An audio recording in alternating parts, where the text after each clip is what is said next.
Ya, hari ini kita akan berbagi tips kepada Anda sekalian. Bagi para pemula ya, misalkan Anda mau membeli sepeda gunung tapi yang bekas ya, kita kasih tips agar Anda membelinya tepat dan tidak kecewa. Oke, yang sini.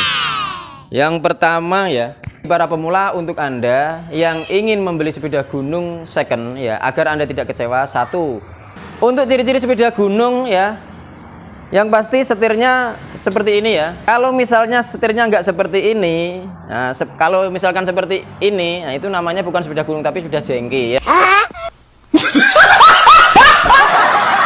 Jadi harus setirnya seperti ini ya. Dan pasti kalau yang namanya MTB atau sepeda gunung itu ada fognya atau sekok ya, sekok depan seperti ini ya. Dipastikan sekok masih bisa mantul ya. Terus untuk ciri yang lain sepeda gunung, rem ada dua model, yaitu rem V-brake sama rem cakram. Rem V-brake ini contohnya seperti ini ya, yo zoom no kene. Nah, seperti ini. Nah, ini harus pakem yo atau mandi, basa Jawane mandi yo. Lek misalnya gak mandi sampean perlu curiga, jangan-jangan kampasnya nggak ada. Harus ada. Begitu pula kalau rem cakram, seperti ini kalau rem cakram. Nah, kalau rem cakram harus ada cakramnya. Kalau misalkan nggak ada cakramnya, berarti perlu Anda nggak usah Anda beli ya.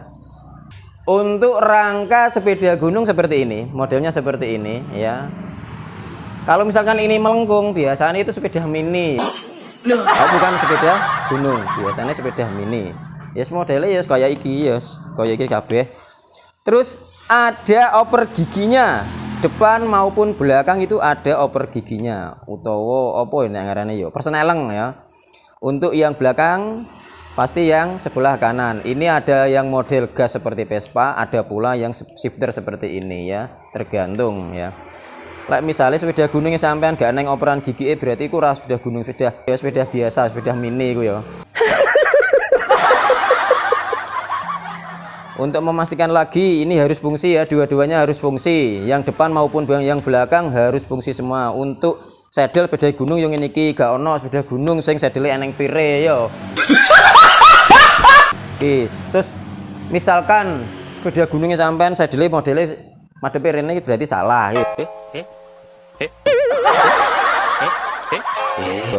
Modelnya kudune rene yo. Jadi modelnya bener ke depan yo, mosok numpak sepeda gunung ini kan nggak mungkin yo, harus gini. Dikunci dengan tepat. Penak sepeda gunung ini gak usah nganggu kunci pas, langsung dicekrek, wes aman iki, ditumpai gak ngarah anjlok ya. Ini untuk gear yang belakang biasanya ada beberapa speed.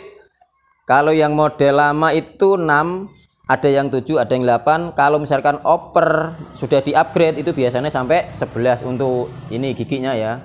Itu untuk gigi yang belakang. Untuk ringnya ukuran itu sepeda gunung untuk dewasa itu 26 sama 27,5.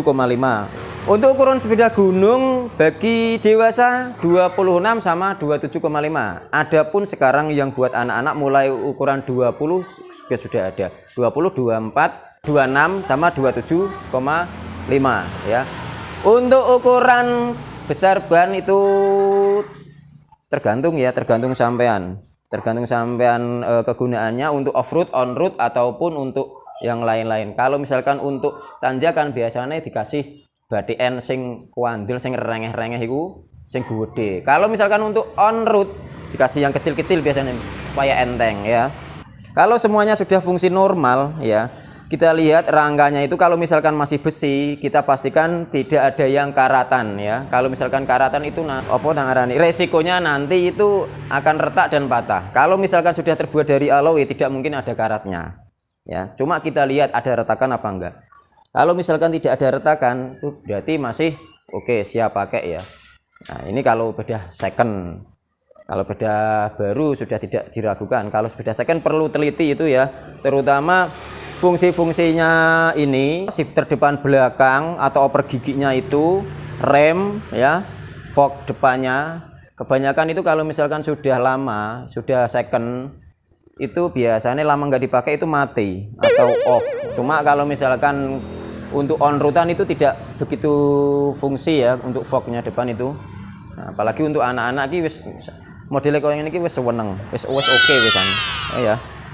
Masalah roda, kita lihat putarannya roda ini kalau misalkan second biasanya kita lihat rimnya ini ya, atau pelek ya. Pelek kalau misalkan sudah oleng itu kalau dipakai itu mesti keol. Jadi kalau misalkan sampean mau ya harus disetelkan dulu, kalau misalkan nggak mau ya nggak usah dibeli ya. Itu untuk rimnya. Terus diusahakan ini loncer ya, ketika diputar gini loncer sebelum direm. Kalau direm nah harus pakem. Pedal ini harus presisi ya, harus presisi ini, diulai ke depan ke belakang ya harus oke ini. Kalau misalkan ini diulai ke belakang kok seret, nah ini biasanya keadaan rantai atau gear yang belakang sini itu pasti ada yang bermasalah.